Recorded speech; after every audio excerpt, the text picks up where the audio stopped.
Decimos que la verdad es un bien público, pero en la práctica siempre ha sido tratada como mercancía. Desde el nacimiento de la prensa escrita, el supuesto cuarto poder estuvo sujeto a las finanzas de partidos políticos, mecenas económicos y grupos de interés. En el siglo XIX, los grandes periódicos europeos no sobrevivían por la venta de ejemplares, sino por la financiación directa de corrientes ideológicas y comerciantes que necesitaban visibilidad. La radio, décadas después, se construyó sobre el mismo principio. No era una herramienta de información imparcial, sino un escaparate de publicidad disfrazado de entretenimiento. La televisión apenas sofisticó el mecanismo, convirtiendo la política en espectáculo y el candidato en producto, ajustando el guión según quién financiaba los cortes comerciales. Es un error ingenuo pensar que la prensa se divide en trincheras ideológicas fijas, que existe un periodismo de izquierda incorruptible y un periodismo de derecha inamovible. En realidad, el vector dominante nunca ha sido la ideología, sino el financiamiento. Un medio progresista puede volverse conservador en un abrir y cerrar de ojos si el cliente correcto paga la tarifa adecuada. Y del mismo modo, un medio que proclama la defensa de valores tradicionales puede suavizar su discurso si necesita renovar contratos de publicidad estatal o empresarial. La narrativa de izquierda y derecha no es más que la superficie de un sistema profundamente regido por el dinero. Walter Lippmann, en su célebre reflexión sobre la fabricación del consentimiento, ya advertía que la opinión pública no es una expresión espontánea de la ciudadanía, sino una construcción deliberada a partir de imágenes, titulares y encuadres mediáticos. La gente no piensa lo que quiere, piensa lo que puede dentro de los límites de lo que la prensa le ofrece. Y esos límites están previamente negociados. No hay libertad de información sin un presupuesto detrás que financie su circulación. En este sentido, los candidatos que sueñan con la presidencia no necesitan tanto un programa de gobierno coherente como un contrato sólido con los conglomerados mediáticos que definirán si sus palabras llegan o no al oído del votante. La estadística confirma lo que la intuición sospecha. Según el Edelman Trust Barometer 2024, apenas el 42% de la población mundial confía en los medios tradicionales. Esto significa que la mayoría ya percibe, aunque sea de manera difusa, que lo que se vende como verdad no es más que un producto manipulado. Sin embargo, ese descrédito no impide el consumo. La gente sigue sintonizando noticieros, compartiendo titulares y comentando encuestas. Se trata de la paradoja central. Se desconfía de la fuente, pero se la sigue utilizando como único punto de referencia para decidir un voto. El ciudadano común no tiene tiempo ni recursos para contrastar toda la información y termina aceptando que su visión del mundo será administrada por los mismos conglomerados que financian los anuncios de detergente y de campañas políticas. La pregunta incómoda es por qué seguimos fingiendo que la prensa es árbitro imparcial de la democracia, cuando actúa como un jugador más en la mesa, defendiendo sus propios intereses económicos. Los noticieros no existen para iluminar al votante, sino para garantizar que las narrativas más rentables se conviertan en las más creíbles. Un medio que recibe millones en publicidad de un partido difícilmente lo criticará con la misma dureza que a su opositor.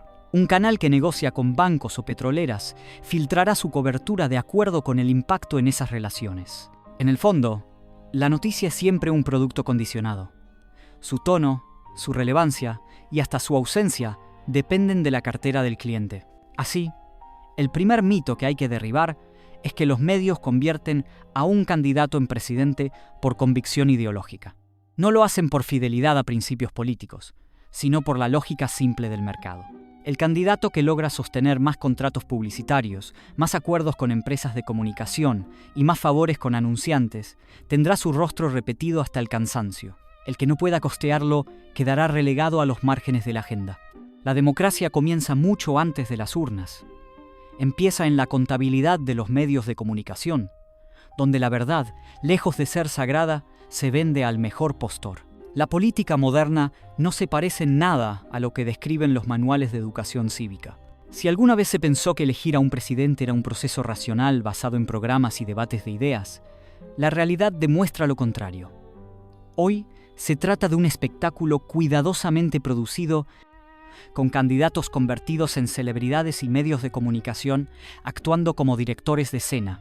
La elección es presentada como una serie televisiva de temporada, donde cada gesto, cada pausa dramática y cada eslogan repetido 1000 veces son diseñados para captar audiencia, no para resolver problemas estructurales.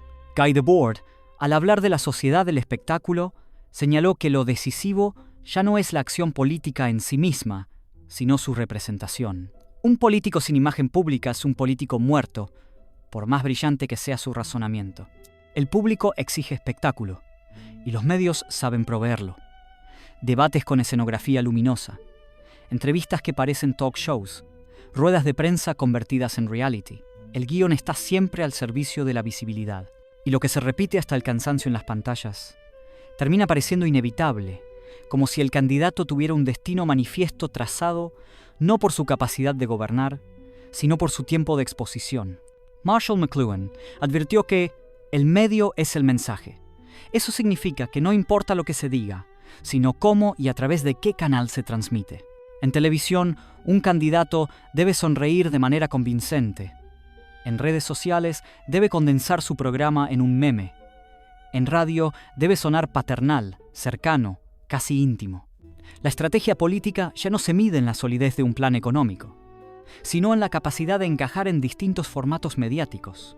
Cada plataforma exige un personaje distinto, y el candidato exitoso es aquel que logra parecer coherente en todos los escenarios, aun cuando su discurso esté vacío de sustancia. Pero no se puede ignorar el costo de esa teatralización.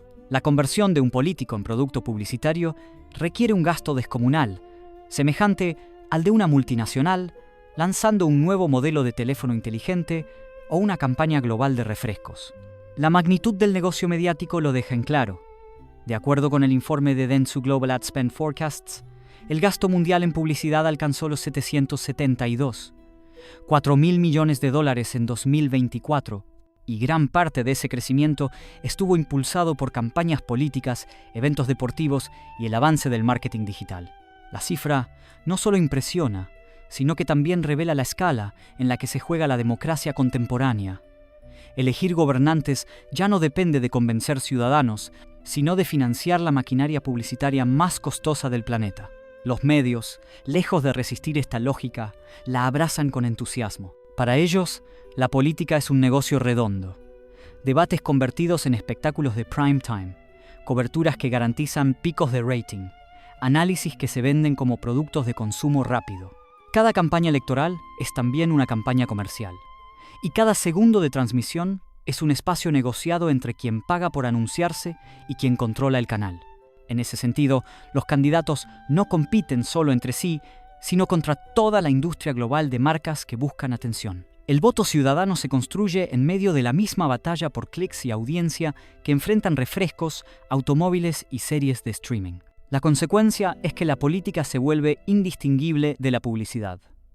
Lo importante ya no es el contenido de un programa, sino la eficacia del spot televisivo o la capacidad de un jingle para quedarse en la memoria.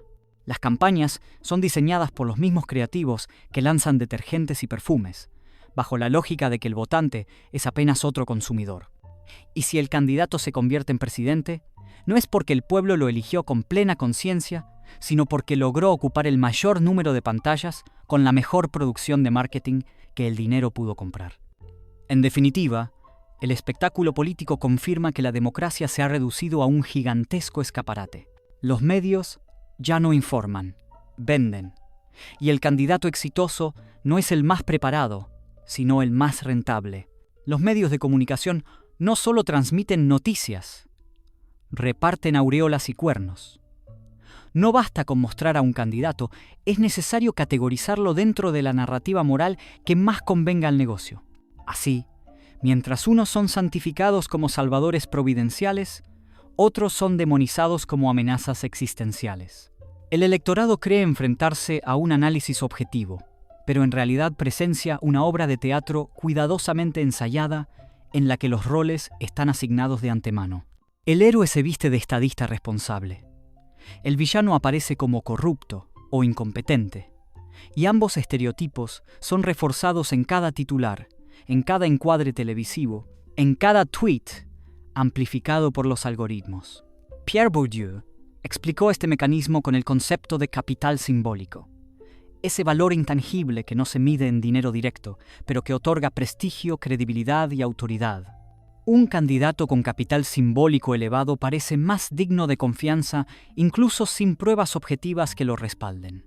Lo interesante es que ese capital no surge espontáneamente, es fabricado, y los medios son los principales talleres de producción. Una entrevista amable, una portada elogiosa, una cobertura positiva en un momento de crisis. Cada uno de esos gestos incrementa el capital simbólico de un político. Al contrario, un titular sensacionalista o una caricatura repetida puede vaciarlo en cuestión de días. La asignación de estos papeles rara vez responde a principios éticos o ideológicos. En general, obedece a las conveniencias de financiamiento y a las alianzas corporativas que sostienen a cada conglomerado mediático. El candidato que asegura contratos publicitarios millonarios aparece como un estadista sensato, incluso si su discurso es vacío. El que no paga, o peor aún, el que amenaza los intereses económicos de los dueños de la pantalla, es ridiculizado como populista, extremista o incapaz. No importa lo que haga en la práctica. Lo que importa es cómo lo enmarcan. La dinámica es tan predecible que termina naturalizada. Cuando un político cae en desgracia, los noticieros no explican que se trata de un cambio en la estrategia comercial del medio, sino que presentan la caída como un reflejo del sentir popular, como si la prensa fuera un espejo de la sociedad y no su principal ingeniera. Lo que el público interpreta como opinión pública es en gran medida el resultado de meses de construcción simbólica en redacciones, salas de edición y equipos de comunicación. No se trata de escuchar al pueblo, sino de entrenarlo para repetir los guiones que les son entregados. Este proceso se acelera con la lógica de la viralización. Una frase desafortunada puede convertirse en un meme que arruina carreras, mientras que un gesto emotivo puede ser repetido hasta que parezca espontáneo y genuino. Los medios digitales no inventaron la manipulación, pero la multiplicaron exponencialmente. Y aquí la diferencia entre santificación y demonización se vuelve aún más arbitraria. Depende de la capacidad de un candidato para financiar ejércitos de bots, influencers y campañas coordinadas que refuercen el relato que los grandes medios ya sugirieron. El capital simbólico se infla en la televisión y se amplifica en la red. El problema central es que esta mecánica erosiona cualquier noción seria de democracia. Si la ciudadanía cree estar evaluando libremente a sus líderes, en realidad está reaccionando a estímulos cuidadosamente diseñados para generar simpatía o rechazo. El héroe que parece surgir de la voluntad colectiva es el resultado de una inversión sostenida. El villano que parece detestado por todos es víctima de una estrategia comercial. Y como los medios no rinden cuentas por estas fabricaciones, continúan ajustando el guión a conveniencia. Lo que queda en evidencia es que no existen candidatos naturales. Nadie llega al poder solo por sus virtudes personales. Todos son moldeados, elevados o destruidos por los medios que los presentan al público. La política es un casting permanente, y los electores actúan como jurado de un concurso en el que desconocen que el resultado ya está manipulado. La santificación y la demonización son apenas dos caras de la misma moneda. La moneda con la que se compra y se vende el capital simbólico que decide quién merece gobernar. La política mediática no convence con argumentos, seduce con emociones. La lógica es simple. Un razonamiento sólido requiere tiempo, concentración y capacidad crítica, mientras que una emoción puede instalarse en segundos con la fuerza de una imagen o un eslogan. Los medios lo saben y moldean sus narrativas no para informar, sino para provocar sensaciones inmediatas. Miedo, esperanza, indignación, alivio. El ciudadano no analiza un plan de gobierno, reacciona a un estímulo diseñado para moverlo en una dirección predeterminada. Hannah Arendt señalaba que la propaganda totalitaria se basaba en simplificar lo complejo, en ofrecer explicaciones fáciles para problemas imposibles de reducir. Esa simplificación no desapareció con los regímenes del siglo XX. Se perfeccionó en la democracia mediática contemporánea. Hoy, los medios no explican la economía, la reducen a una metáfora infantil, el país como una familia que debe administrar bien la casa. No describen las relaciones internacionales, las convierten en relatos de buenos y malos. La política exterior se vuelve un cuento de héroes que defienden la libertad contra villanos que amenazan la civilización. La complejidad incomoda, la emoción reconforta. Erich Fromm, por su parte, analizó la fascinación de las masas por líderes que ofrecen seguridad emocional. Frente al vértigo de la libertad y la incertidumbre, muchos prefieren refugiarse en figuras que prometen orden y protección. Los medios amplifican esa tendencia al construir narrativas que hacen del candidato un padre protector, un salvador providencial, alguien capaz de aliviar la ansiedad colectiva. El votante, más que elegir, busca refugio. Y lo encuentra en aquel personaje cuya imagen mediática fue diseñada para inspirar confianza, aunque detrás no exista un proyecto real. La manipulación emocional funciona porque la mayoría no consume información como un ejercicio crítico, sino como entretenimiento.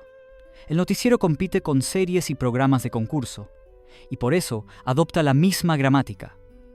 Música dramática para el escándalo, imágenes ralentizadas para el heroísmo, primeros planos para la indignación. El formato dicta el contenido. Una protesta puede mostrarse como un estallido violento si conviene al guión, o como una expresión cívica pacífica si beneficia a otro. El hecho es el mismo. La emoción transmitida es completamente distinta. La televisión inauguró este modelo, pero las redes sociales lo multiplicaron. Los algoritmos no premian la profundidad, sino la capacidad de generar reacciones inmediatas. Un mensaje que provoca ira circula más que un análisis detallado. Un clip que hace reír llega más lejos que un documento oficial. Así, la política termina subordinada a la lógica del clic, y los candidatos adaptan su discurso para provocar emociones virales en lugar de plantear soluciones de largo plazo.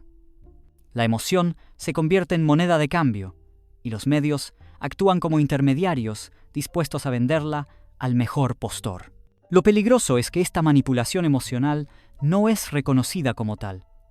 El ciudadano cree estar reaccionando de manera espontánea, cuando en realidad responde a un guión cuidadosamente editado. La indignación que siente frente a un escándalo, la esperanza que deposita en un discurso, el miedo que lo hace aceptar medidas de control, todas esas emociones son parte de una coreografía. Los medios no inventan la sensibilidad de la gente, pero la dirigen, la encuadran y la usan como combustible para la narrativa del momento. Al final, el resultado es una política despojada de racionalidad. Las decisiones electorales no se toman comparando programas de gobierno, sino reaccionando a estímulos emocionales que fueron diseñados por estrategas de comunicación. El votante cree decidir, pero en realidad responde a una secuencia de impulsos producidos por medios que trabajan como laboratorios de psicología social. La democracia se convierte en un teatro de emociones, donde la verdad pierde relevancia frente a la eficacia del montaje. El ideal democrático sugiere un espacio de deliberación donde los ciudadanos comparan programas, discuten alternativas y eligen en función de propuestas racionales. La realidad mediática muestra otra cosa: una democracia reducida a eslogans, jingles y frases diseñadas para ser repetidas como mantras. En este escenario, un candidato no necesita un plan económico coherente ni una estrategia social a largo plazo. Le basta con condensar todo en una frase pegajosa que pueda imprimirse en una pancarta o repetirse en un spot de 10 segundos. La política se degrada a publicidad y el ciudadano a consumidor de marcas. Noam Chomsky, en su análisis sobre la manufactura del consentimiento, explicó que el verdadero poder de los medios no está en censurar abiertamente, sino en limitar el rango de lo pensable. Al convertir la política en slogans, se acota el debate a opciones superficiales: orden o caos, cambio o continuidad, patria o traición. Todo lo demás queda fuera de cuadro. La democracia no se decide en un espacio plural de deliberación, sino en la eficacia con la que una narrativa logra penetrar la mente colectiva a fuerza de repetición. El formato mismo de los medios contribuye a esta reducción. Un debate televisivo, por ejemplo, no es un espacio de diálogo, sino un concurso de eslóganes. Los candidatos se interrumpen no para refutar argumentos, sino para instalar frases que luego circularán en redes sociales. La rueda de prensa no busca informar, sino producir titulares de impacto que se viralicen en cuestión de minutos. El éxito se mide en trending topics, no en la profundidad del intercambio. Así, el valor político de un discurso se mide por su capacidad de ser convertido en meme. El problema es que esta simplificación no ocurre de manera inocente. Detrás está la maquinaria mediática que decide cuáles eslogans se amplifican y cuáles se olvidan en cuestión de horas. La ciudadanía cree que los eslóganes más repetidos reflejan el interés popular, cuando en realidad son resultado de contratos publicitarios y afinidades corporativas. Un mensaje puede morir en silencio si no hay medios dispuestos a repetirlo, y otro puede alcanzar categoría de verdad incuestionable si se invierte lo suficiente en su difusión. La consecuencia de este proceso es el progresivo descrédito en los medios. Según el Reuters Institute Digital News Report 2025, solo el 43% de la población mundial confía en los noticieros, lo que significa que la mayoría ya percibe la parcialidad y la manipulación. Pero esa desconfianza no se traduce en emancipación. Aunque se critique a la prensa, se sigue consumiendo sus productos. El ciudadano se queja de la manipulación, pero vota condicionado por los mismos eslogans que denuncian las sobremesas. Es un círculo vicioso. El medio pierde legitimidad, pero conserva poder, porque sigue controlando la visibilidad de las narrativas que definen la agenda. En este contexto, la política queda secuestrada por el marketing. Los asesores de campaña trabajan como creativos publicitarios. Testean frases, miden la reacción en grupos focales, ajustan tonos y colores para maximizar la penetración simbólica. El candidato no es un líder con visión, sino un envase moldeado para seducir segmentos específicos del electorado. La democracia se convierte en una gigantesca agencia de publicidad donde lo único que importa es la marca ganadora. El resultado es que el votante ya no elige entre proyectos de nación, sino entre eslogans. No se pregunta qué tipo de sociedad quiere construir, sino qué frase le suena más convincente. Y como esas frases han sido martilladas durante meses por la maquinaria mediática, la elección parece libre, pero está guiada. La fábrica de narrativas no deja margen para alternativas fuera de catálogo. La democracia, en su versión mediática, no es un espacio de debate, es un supermercado de eslóganes donde la libertad se mide en cantidad de opciones, aunque todas sean variaciones del mismo producto. El recorrido es claro. La verdad se vende como mercancía. Los candidatos se presentan como productos, los medios reparten coronas y cuernos, y las emociones sustituyen al pensamiento crítico. El último paso de esta espiral es la conversión de la democracia en un reality show, donde el ciudadano no participa como protagonista, sino como espectador pasivo. La elección se convierte en la gran final de temporada, una mezcla de espectáculo mediático, mercadotecnia y manipulación emocional que desemboca en un voto ya condicionado mucho antes de entrar en la cabina. Zygmunt Bauman habló de la sociedad líquida, donde las instituciones pierden solidez y los vínculos se vuelven frágiles. Ese diagnóstico encaja con precisión en la política mediática. Los líderes son desechables. Las narrativas caducan en cuestión de semanas. Y lo único estable es la necesidad constante de generar atención. Un presidente de hoy es la estrella de mañana en decadencia, reemplazado por una nueva figura diseñada en los laboratorios del marketing. La continuidad del espectáculo importa más que la continuidad de las políticas. El ciudadano, en este contexto, es reducido a un consumidor de episodios. Se le invita a indignarse en redes sociales, a compartir memes, a debatir frases de campaña, pero no a decidir realmente sobre el rumbo del país. Su rol es el de un espectador que aplaude o abuchea desde la tribuna, mientras el guión ya fue escrito en las salas de juntas de los conglomerados mediáticos y corporativos. La democracia se transforma en participación simbólica. Todos opinan, pocos deciden. Lo más irónico es que este espectáculo necesita mantener la ilusión de libertad. Como en cualquier reality, el público debe creer que su voto telefónico, o en este caso, en la urna define el desenlace. La tensión dramática exige la sensación de que todo está en juego.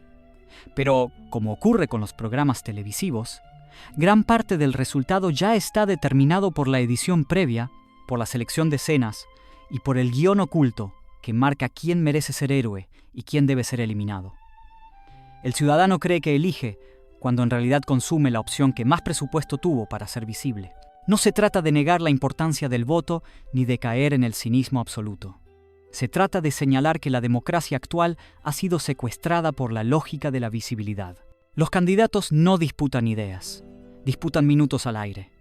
Las promesas no se evalúan por su viabilidad, sino por su capacidad de convertirse en titulares. La política no gobierna, entretiene. Y en ese proceso, la verdad es la primera víctima. La consecuencia más peligrosa es la apatía. Cuando el ciudadano percibe que el juego está manipulado, oscila entre dos actitudes: el fanatismo ciego hacia su marca preferida o la indiferencia total hacia todo el sistema. Ambos extremos fortalecen a los mismos que manejan el espectáculo: los conglomerados mediáticos que, mientras tanto, siguen facturando por cada anuncio, cada debate, cada clic. La democracia sobrevive, pero vaciada de contenido, reducida a una escenografía útil para legitimar lo que ya se decidió en otra parte. Así, la paradoja final es brutal. No importa si gana un candidato de izquierda o de derecha, un outsider carismático o un burócrata gris.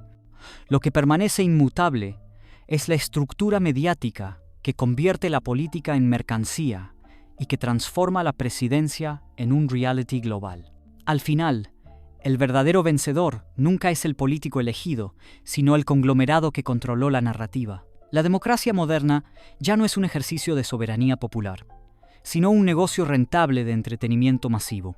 Y en ese teatro de ilusiones, la ciudadanía se descubre aplaudiendo la función mientras su futuro se negocia entre bastidores. Gracias por haber llegado hasta aquí. Si este análisis te hizo pensar, aunque sea un poco, ya cumplió su función. La verdad puede ser volátil, pero la ironía es un antídoto contra la manipulación. Te invito a que te suscribas al canal. Compartas este video con quienes todavía creen que los medios son árbitros imparciales.